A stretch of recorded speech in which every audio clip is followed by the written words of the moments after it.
So ayan, welcome back po sa aking YouTube channel. So ayan, magandang araw sa inyo mga kamotodik. So ngayon sa video ito, may isi-share lang ako sa inyo tungkol sa tono ng karburador. So yung kadalasan na minsan mahirap itono at minsan naman taas baba yung kanyang minor.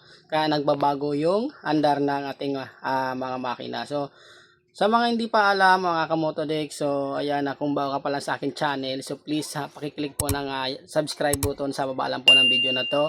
At baka sakaling ito ang video na to ang makatulong sa iyo kung hindi mo maituno-tuno yung karburador mo at minsan bago na yung karburador mo, nagpalit ka na ng bago pero yung andar niya ganun pa rin. Minsan taas baba yung kanyang minor at minsan mahirap andarin at bigla na lang namamatay. So bago na spark plug mo, bago yung karburador mo, so baka meron ka pang nakalimutan or hindi mo na i-check kung ano talaga yung pinakang main problem. So ngayon mga kamotodik, itatapat ko sa motor, ito yung sinasabi ko sa inyo, baka sakaling makatulong ang video na to. So papakita ko sa inyo yung dahilan, lalong lalo na po sa mga motor na mga declats kagaya ng mga TMX, sa mga Rossi, yung mga mahaba na motor na mga may clutch. So ngayon iharap ko po sa motor.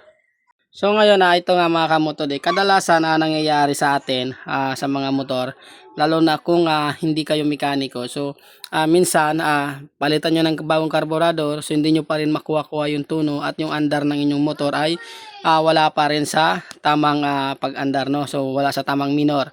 Minsan namamatay at minsan mahirap andarin at kadalasan talagang taas baba yung kanyang minor, lalo na kapag mainit na yung makina.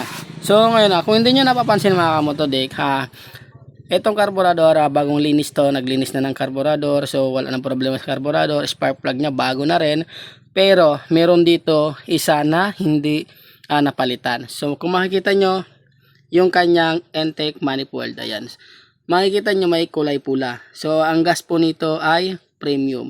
So ibig sabihin, yung kulay pula na yan po yung gasolina. So sa madaling salita, singaw po. So may singaw na itong kanyang intake manifold. Kaya hindi mo matimpla-timpla at mahirap itimpla or ituno yung carburetor na to dahil nga sa singaw na yung kanyang manifold. Dahil ang manifold na to mga kamotodik, ito pa yung stock manifold niya, yung plastic. Plastic to. Tapos may rubber siya. So ngayon, kung ganito ang problema ng motor nyo, mas maganda na bumili kayo ng manifold na yung alloy, yung solid na alloy, yung hindi na sa ganito, yung hindi na katulad ng stock na manifold. So bumili na kayo ng alloy dahil mas maganda ng gamitin yun dahil walang singaw talaga yun mga kamotodik. Ayan, so yan.